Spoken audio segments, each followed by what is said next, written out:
Assalamualaikum warahmatullahi wabarakatuh.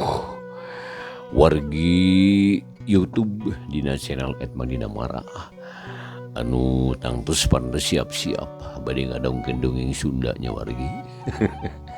Kumadar ramang sadayana pamugi we sarehatnya wargi, sehat jasmanina, sehat rohanina, digabritna rezekina oge ditebihkeun balaina, aya dina lindungan tanapi panang dayungan Allah subhanahu wa ta'ala, amin ya rabbal alamin. Urang geus didoakeun warginya, wargi atuh sadayana anu biasa ngadongkeun dongeng Mang Dina boy Sri Pamagat nu anu sepuhna di mana bae ayana sing sarehat sadayana wargi anu teu damang sing enggal damang gitu tah.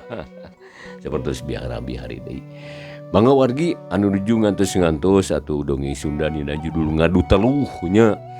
Karangan Kileuk Samasi bagian nu ka-62 wargi. Dina bagian nu ka-61 urang nyarioskeun harita masih obrolan Haji Barkum Astam Paridnya sareng nu sanesna kalebat mangsa tara. Kadaheura si Haji Barkum teh Haji tanah batur di aku nya wargi. Udah jeung ngadongkeun nama dongengna. Budak-budak kene diajar loba omong. Kanu pentingna ngomong mah teu kudu ka mana wae, tapi teu naon ari hayang nyaho kana niat kami mah. Pangna datang ka dieu, kahiji rek nyokotan harta banda kami nu aya di dieu. Anu meunang meuli ti si Ian. Kaduana rek neangan si Keke nu geus leuwih ti saminggu ngiles teu bebeja teu carita. Katinuna rek ngagugat dia ka kuwu ieu. Anu wani nyebutkeun jual beli palsu ka kami. Tah sakitu. Ayeuna rek nanya ka maraneh teh, naon sababna make wani-wani nyicingan ieu imah. Padahal imah ieu teh geus dibeli ku kami ti si Ian. Ceuk Haji Barkum bari pepeta panonna oge benceleuk di wargi. Ayeuna kuring rek ngajawab kana sakabeh pertanyaan ti Pak Haji serta ditinggal si Ian. Boro-boro sabata atawa satumbah. Satapak munding ge malibikeun ku kuring. Sabab lain hak anjeun. Kadua urusan si Keke lain urusan kuring, tong mau ka urang dieu uruskeun ku sorangan. Katilu ulah kemawani ngagugat ka kubu. Sabab Pak Kubu oge teu salah. Nu salah mah anjeun sorangan. Bener omongan Pak Kubu teh. Jual beli anjeun jeung si Ian teh palsu malulu. Sabab ngan saukur sandiwara. Jadi eueuh dina buktina. Tah, segel jual beli anu ditekan ku Kubu eta ukur keur kadok wungkul ngalicikan ka kuring sapada kanca. Kitu tah sabenerna mah. Tak kulantaran kitu saenyana kasalahan teh numpuk di anjeun. Nu matak anjeun ulah rek ditambahan deui ieu teh. Bisi ti karalap kana dosa. Mending geura babalik pikir. Beral geura mulang deui ka lembur bitung. Ngeunaan harta ulah diinget-inget deui da di dieu aya ahli warisna anu sah. Mun Pak Haji hayang salamet sarta betah keneh di alam dunya, geura eureunnan tingkah laku nu ngalajur nafsu teh. Ulah ngumbar ngajak setan atuh bisi kaduhung akhirna. Tak kitu ti kuring Pak Haji. Ceuk Astam marita wargi tetep bae aya keneh rasa adil dina hatena mah. Teu hayang nyilakakeun ka Haji Barkum. Dan ajan kumaha bae ge eta teh masih keneh kolotna pribadi. Kapisahkeun soteh dumela ku lampahna nirsa minculak beda ti batur. Tapi kumaha katarimana ku Haji Barkum dir ngadenge sada gelap salesel. Jawaban anu kasida teu ngeunahna ngahudangkeun nafsu amarah.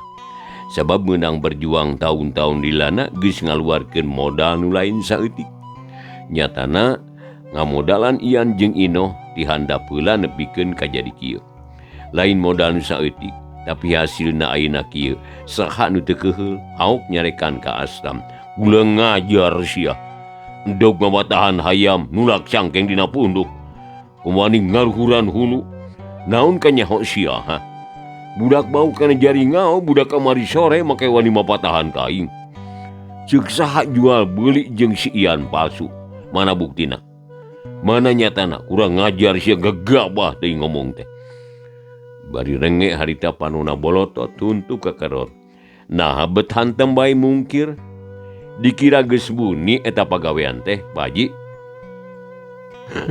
Can buni eta teh. Malah beuki lila teh kala beuki nemrak. beuki nyata. Naon hartina make ngamainkeun surat perjanjian. Da jual belina ge teu make duit. Si Ian ngajualan tanah batur ari dibayarna ku carita. Teu ngagunakeun duit sapeser menyon. Tapi naha make nyebutkeun beak 2 juta. 2 juta naon? 2 juta podol gitu. Cik Astam ngomongna maju ka heuras. Panonna molotot beureparit geus buleud da ceuk nafsu mah geus hayang beuke nampiling. Ai, ceuk saha sia teh gagabah teuing. Ulah keukeuh mindingan anu bau. Da geus kabuka air atuh. Geus tembong anu burukna, Pak Haji. Geus kaciri nu licikna ngabelaan naon deui. Di saha sia make nyaho kitu? Di si Ian adi beuteung Kang Haji. Anu ngaja diutus ka dieu sina main sandiwara. Make ngaku-ngaku jalma manjang munjung. Ngaku-ngaku jelema teu sanak teu kadang. Bere si Ian jebul si Ino. Sarua ngaku-ngaku teu indung teu bapa. Teu sanak teu kadang. Padahal mah panipuan malulu kabeh ge diatur ku Pak Haji eta teh. Nah, dikira buni gitu. Tah, Kang Satarnya. Yo. Bisa ngabuktikeun Pak RT nu tadina ngabelaan si Ino ayeuna mah rujiteun. Geuleuheun ka si Ino teh. Da kaciri licik, tukang rinyok, tukang bohong, sulit ati belang bayah teh. Pokona mah geus ulah rek ngomong deui tah kasalahan Pak Haji geus koredas danas ka tembong kabeh. Geus eueuh panghalang saeutik-eutik acan. Moal aya nu ngabelaan iwati si ka Pak Haji anu niat babalik pikir. Kuring sadar nu ngaran Barkum teh kolot kuring keneh. Tapi kolot so teh kana benerna ari nincak disalah mah teu sudi teuing atuh kudu mikolot. Ngan ieu najan bari jeung salah kuring hayang ngelingan heula. Nu mata geus ayeuna mah eureunan ulah hantem wae ngahihileudan kana harta titinggal indung kuring. Da geus aya ahli warisna. Bisi Pak Haji teh nyaho kuring teh hayang bari tunggan nyawa. Sabab uring lanceuk kuring, lulur kuring, aki kuring kabeh maot jadi wadal nu dikorbankeun ku Pak Haji nu sarakah. Dah, tukang baruangna oge geus kanyahoan nyatana bapa si Inoh urang Ciwalun. Ceuk Astam harita ngoredaskeun ka telengesan Haji Barkum. Atuh bugu mani reup geuneuk rai pias Haji Barkum teh wargi. Jadi manehanana pias, reuwas jeung era dikitukeun ku Astam. Anu memangna bener pisan, manehna teh panasaran ku harta banda milik jenatna Mak Saroh teh. Sirik dumeh rag-rag ka batur henteu ka manehna. Pek pikir heula Pak Haji, milih hirup jeung salamet atawa geus bosen hirup di dunya. Mun Pak Haji keukeuh peuteukeuh tah ngabelaan kahayang ngalajur nafsu pasti kuring jeung Mang Astam bakal baritungan nyawa. Tapi lamun Pak Haji ayeuna eling nya sadar tah kana kalakuan anu salah sarta daek babalik pikir, insyaallah kuring kahampura moal manjangkeun urusan. Ceuk Parid melu nyarita ngedalkeun pamadeganana nu dasarna mah sapamadegan jeung pamana teh. Pada hayang ngomean tali mimitram teh manjangkeun babarayaan nyangreudkeun deui anu geus pegat.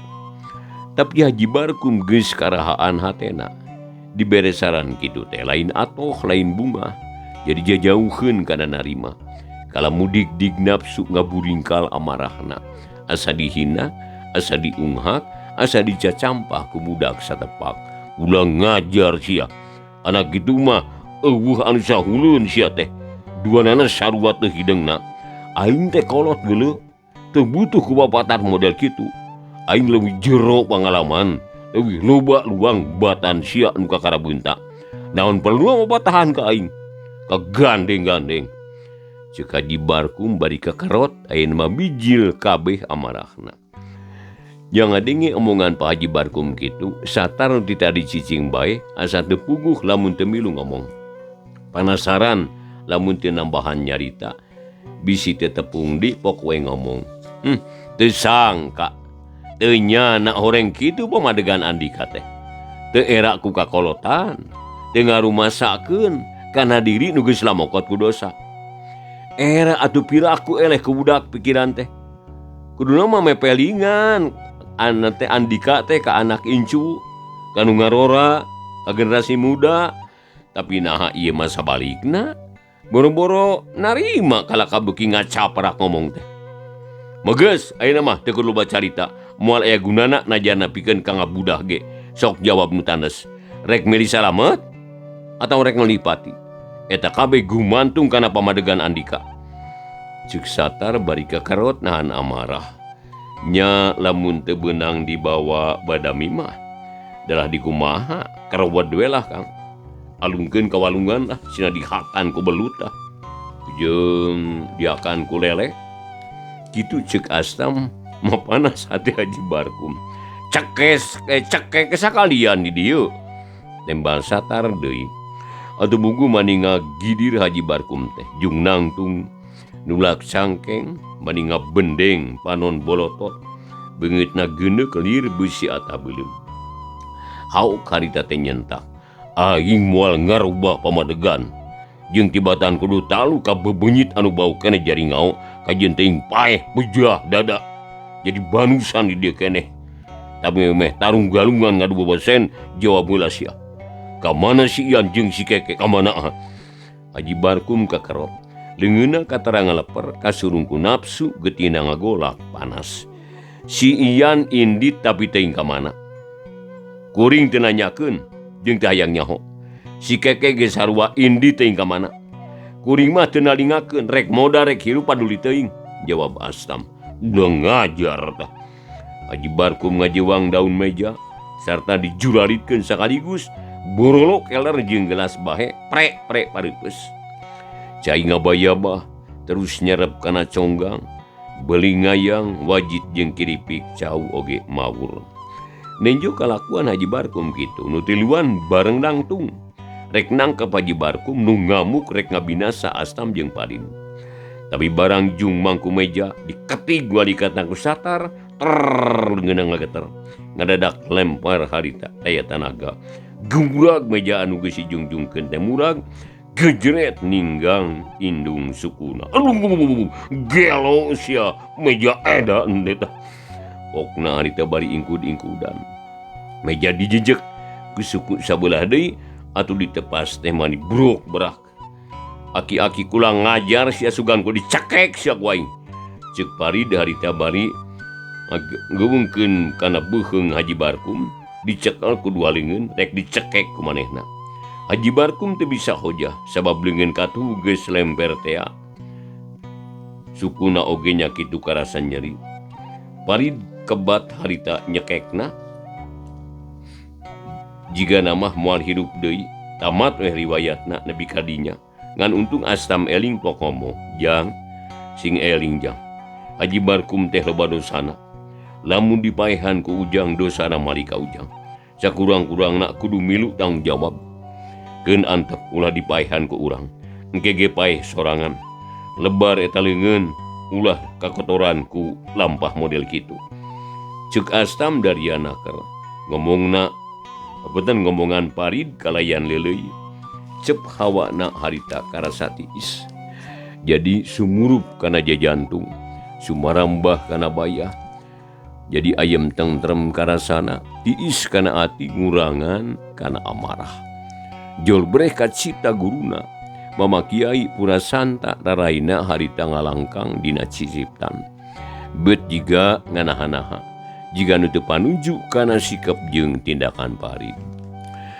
Wargi masih ngadongkeun dongeng Sunda nya wargi dina YouTube, channel YouTube dina channel @manggina-mara.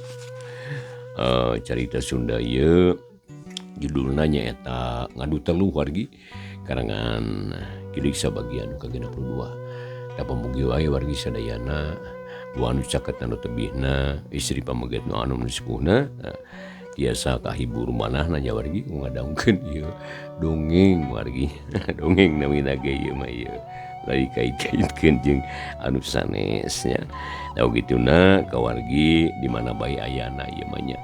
utami nama anu resep ngadaungkeun sakali di jeung ngadaungkeun kasadayana ulah hilap di warginya subscribe-na atau bunyi lonceng oge like and share na itu tah pang mencetkeun wargi atur nuhun warginya ampun dia ska dokter kawana batuk masih kene sareng flu teh wargi lah mangga ini mah urang ngajingkeun deui warginya ieu carios ngadu teluh bagian uka 62 ulah seueur teh nyarios teu kanyahoan wargi leungeun morosot ngaresotkeun beuheung Haji Barkum anu geus teu walakaya teu bisa nanaon iwal ti pasrah sumerah pari terus istighfar ering ka Allah menta dihampura tina kasalahanana hampura Pak Haji cek pari dari tabari mundur panona melong kana beungeut Haji Barkum anu sepa anu geus teu aya kakuatan naon ayeuna mah leuwih hade sina balik sisuganan ku jalan kitu bisa ngarubah pamadeganana muga-muga ieu jelema teh sing eling kana diri sing sadar kana tangtungan oge taat ka Allah daek babalik pikir ngarubah adat anu ngarubah niat anu jahat maksud teh sing asup kana golongan anu husnul khotimah ceuk astam harita masih keneh mere kasempetan ka Haji Barkum pikeun mikiran dirina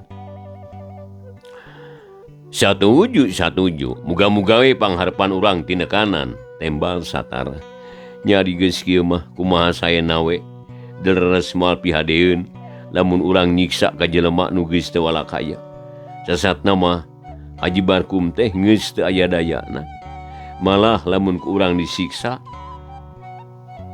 kitu tah ceuk pari nembongkeun pamadeganana wargi ari Haji Barkum ngadenge anu badami teh maruningkah bulu-bulu anu kabayangkeun ku manehna mun tulus dicekek meureun ayeuna teh geus jadi layon jadi jenatna balik ka lembur bitung teh ukur ngaranna nyatina banget kureuwas lat poho kana tatakrama jung nangtung terus turun ti tepas jurut kana golodog kek kana itu keleos indit teu amitan acan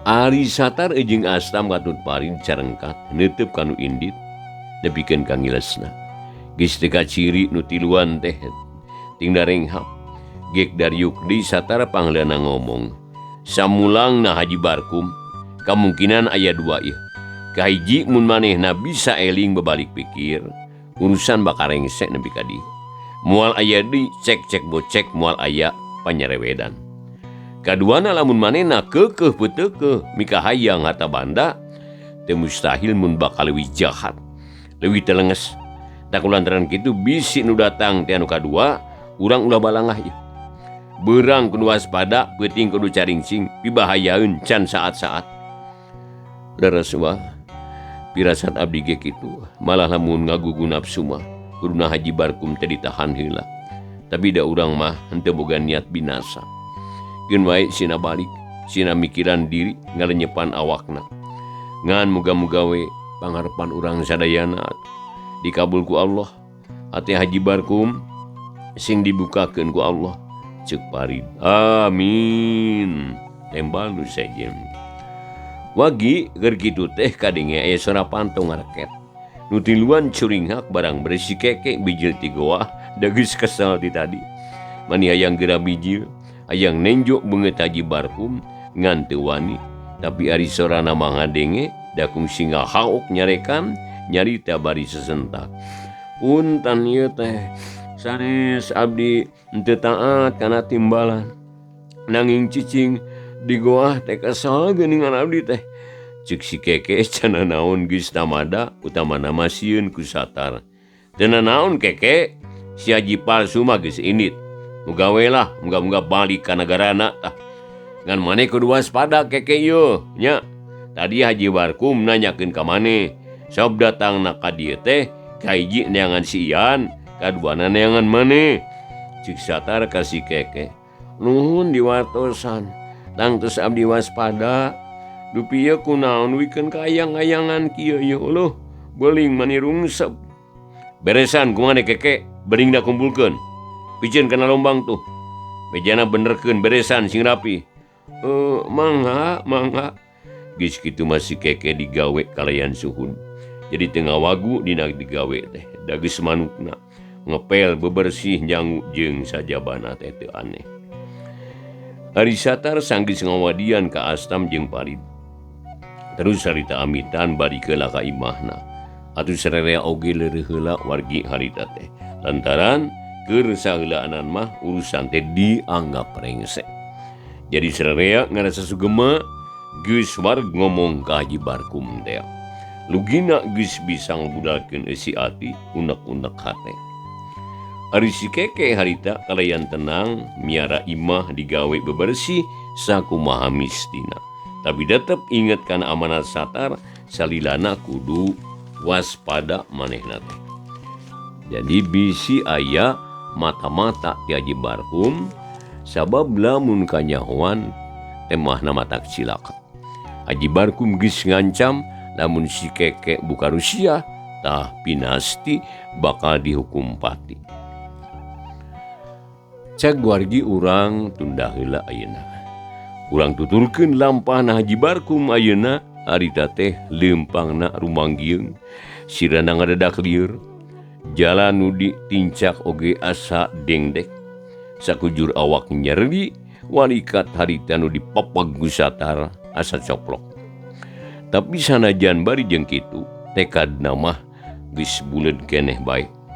Keukeuh peuteukeuh hayang mibanda harta banda nyi idah tea wargi. Ngan bae keur saheulaanan mah kapaksa kudu balik heula sabab teu boga kakuatan. Pakuwu dipake gunung pananggehan ayeuna malik jadi bela ka pihak Parid. Pak RT nu tadina jadi saksi kala mundur teratur ngajauhan. Kawas anu sieun ka ciwit kulit ka bawa daging. Ian jeung si keke tah teu kanyahoan nasibna teuing di mana ayana. Panon poe geus mesurup tapi cahayana mah tembong keneh.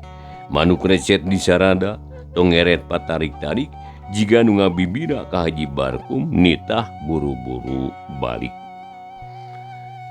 Aduh, ampun aing dasar keur sial ti mimitina. Nepi ka Cikau kala kemenang Palu harianeun bebenyi teh tah. Ngarora keneh tapi tanginas. Jeung teu sangka dihoreng si Astam jeung si Parid teh harirup keneh. Sugana aing geus modar ta manusia teh. Ceuk Haji Barkum harita bari terus maksakeun leumpang teu nolih kana kacape. Kebat lampana Haji Barkum najan poek henteu eureun najan capek teu talangke manehna mah hayang buru-buru nepi ka imah da cumah cicing di Cikau oge eueuh nu ngaku kalah aya anu nampiling. Repeuting kayan sepi jempling nu kadenge ukur sora gaang jeung jangkrik.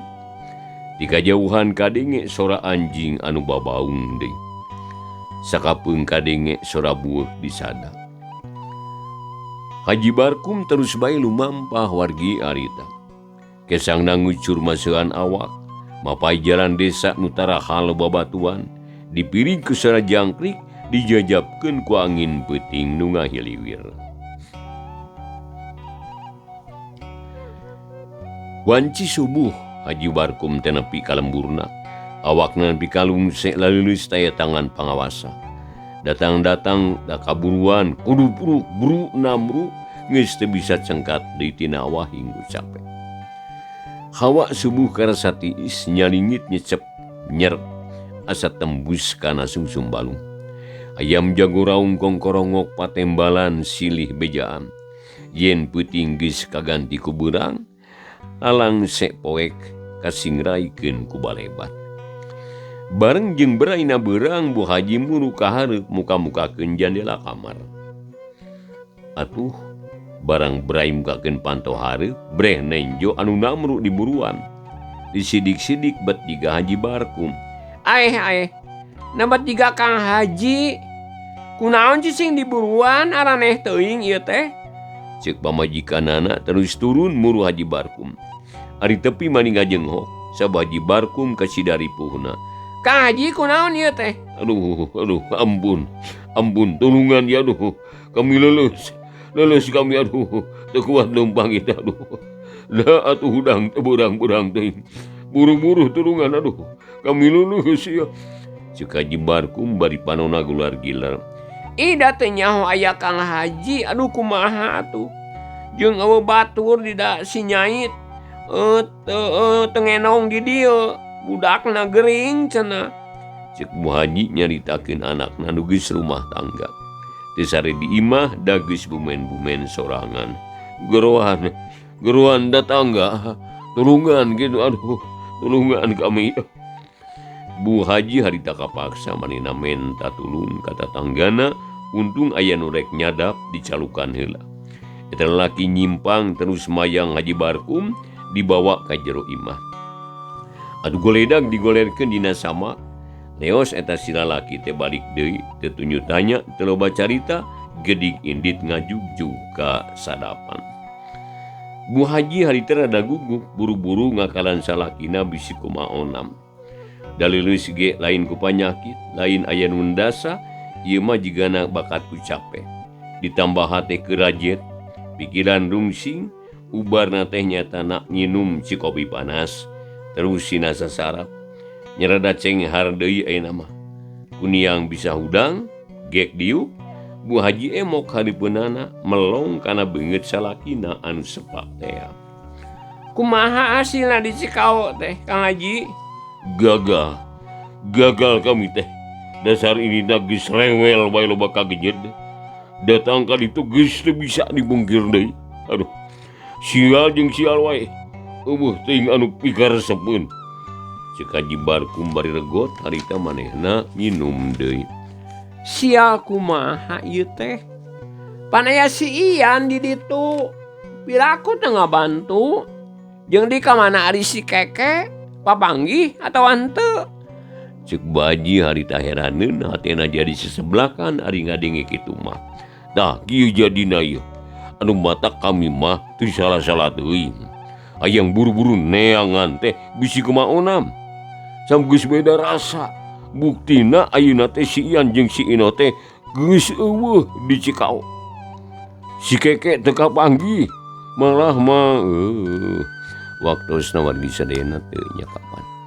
Rupina dipungkas dicekapeundikeun ka dewe heula. Dongeng Sunda nya wargi. Dina judul Ngadu Teluh. Karangan Kiliksa bagian anu ka-62 wargi. Sakali deui pamugi wae suksana sajan ieu hatana pisan naos mangrupikeun dongeng Sunda tiasa ngahibur manah upal wargi sadayana nya. Ya kumargi waktu setenya kapan dicekapkeun heula duikeun ka dieu bae. Insyaallah bagian anu ka-63 atuh wargi enjing na waktu anu sami urang lajengkeun deui. Atur nuhun kubartosan wargi sadayana wilujeng baturai. Wassalamualaikum warahmatullahi wabarakatuh.